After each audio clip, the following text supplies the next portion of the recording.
Good afternoon on what is a mild grey and cloudy day. It is Saturday the 3rd of February and I'm in the Read Nook with a nice hot cup of tea and a box to unbox. And what I've got in here is this, which is Winkle, The Extraordinary Life of Britain's Greatest Pilot by Paul Beaver. Small in stature but immense in reputation and talent, there was more to Eric Winkle Brown than meets the eye.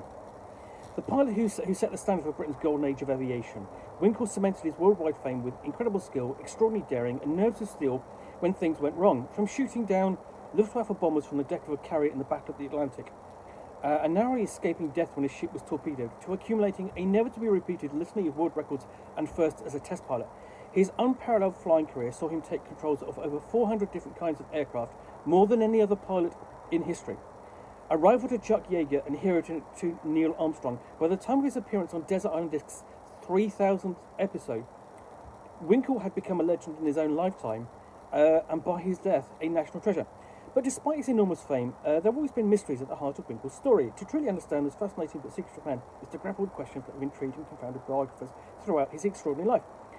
Drawing on previously unseen documents and fettered access to Winkle's own personal archive, Paul Beaver records a life with more twists and turns than a Battle of Britain dogfight, which was, of course, something Winkle had taken part in himself, uncovering the complex and enigmatic man behind the legend, the real story of Britain's greatest pilot, a story Winkle insisted could only be told after his death. So, yeah. So, there we go. Open up. And, well, I really came across Eric Winkle Brown essentially on that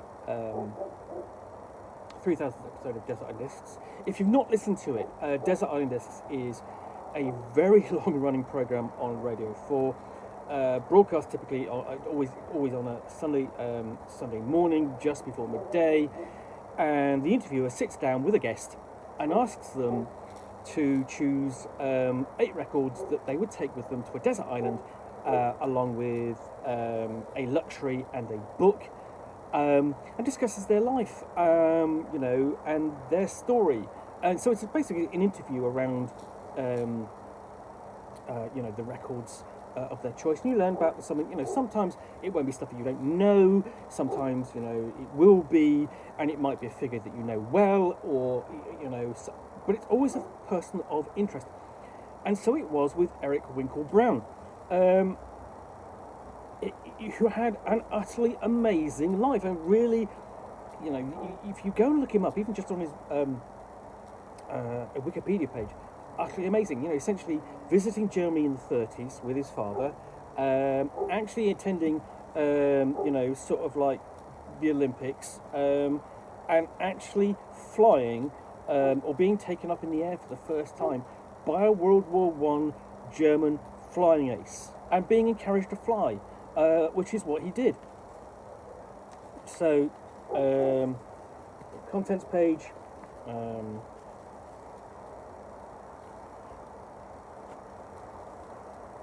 Essentially, this is a man who, if he'd been in,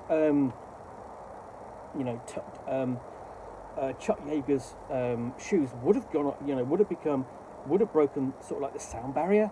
He did a lot of the flying that preceded it in terms of the British research, because essentially, aircraft experienced this loss of ability of their aircraft to fly when they flew too close to the sound barrier.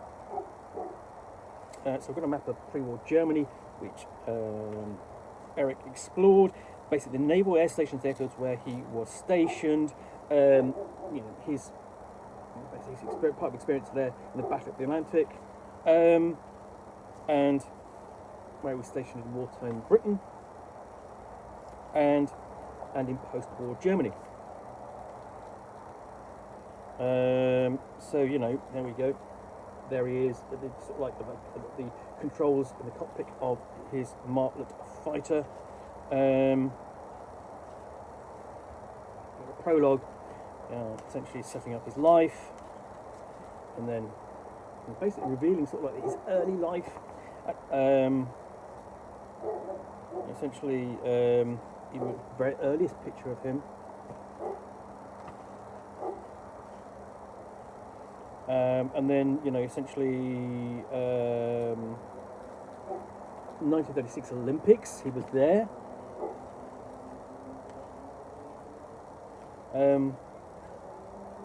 And even, claims, basically said to have actually flown, essentially for the first time in combat during the Spanish Civil War, 36, 37, 38.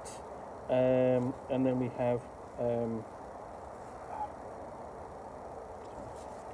there's another picture of him. Again, this is his beloved car during the pre-war era.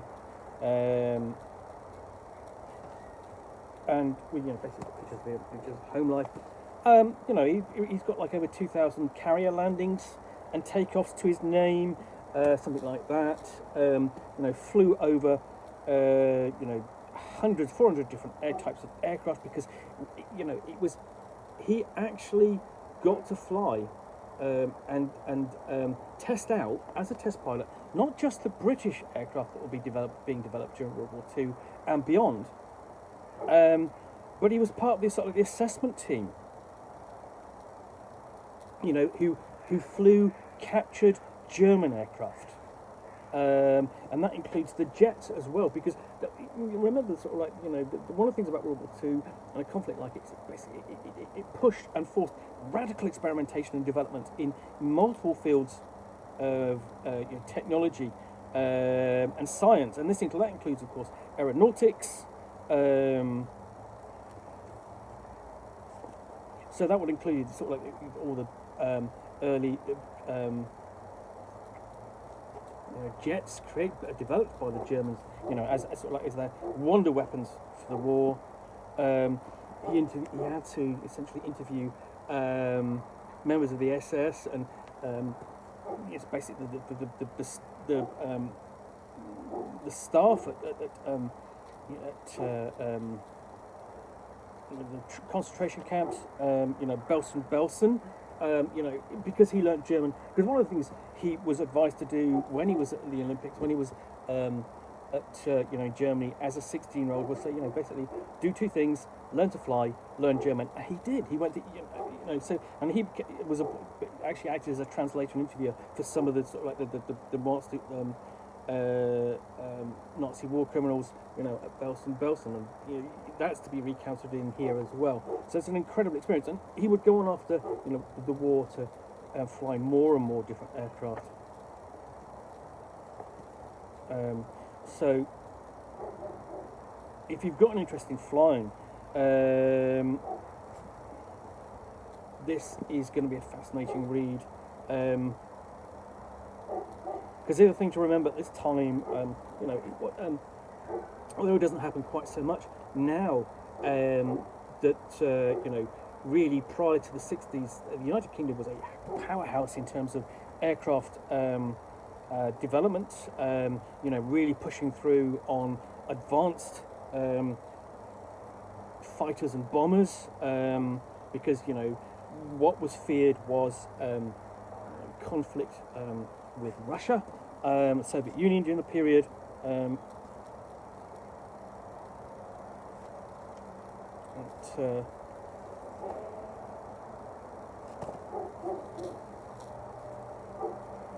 So he was doing that, and here we come up to sort of date, and we've got actually, he's actually being interviewed by that's Kirsty Young, who was the interviewer on Desert Island Discs. So that's a nice inclusion. So, yeah, and there's sort of like basically encounter with Neil Armstrong, first man on the moon, who respected, Eric Brown for his abilities and his record, and you think how Neil Armstrong is revered as a pilot and astronaut, and Neil Armstrong, revered and respected Eric Brown. So, yeah, ultimately he became a national treasure in his latter days. And so essentially, we've got an appendix here of Winkle's top 10 aircraft. So, essentially de Havilland Sea Hornet, a Messerschmitt Toot MA-26A. there we go. I've got a visitor from above. That's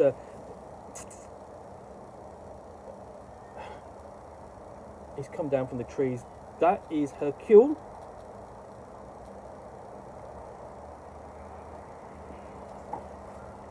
So he's wondering what I'm doing. So we've got different aircraft here that he flew and experienced, and basically said, you know, these were great designs, and a little bit of commentary from him as well. And that's his favourite, you know, Grumman Martlet, basically little known aircraft that he flew himself. But all of these he flew himself. But you know, that's the one he sort of like first kind of fell in love with.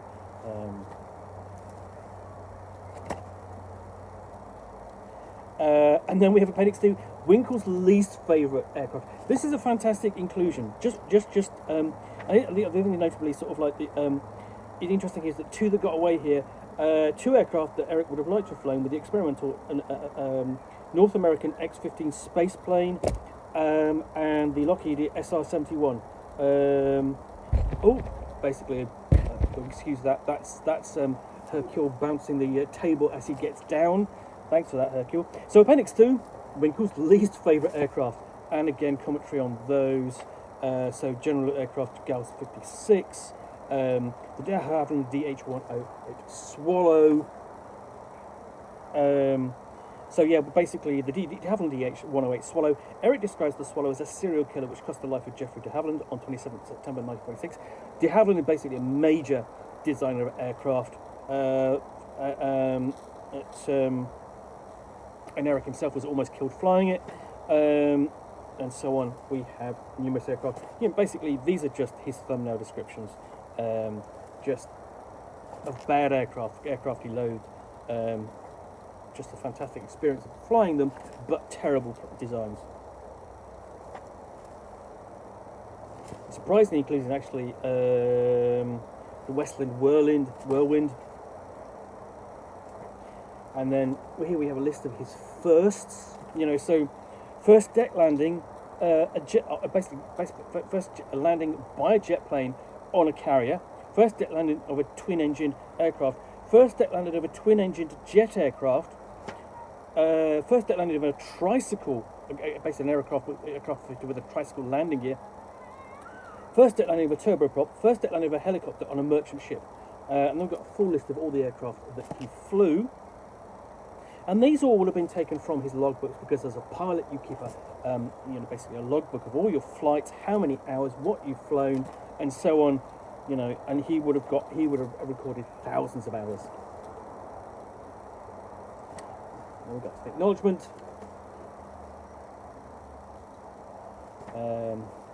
Quick list of abbreviations. Picture permissions there, and the index.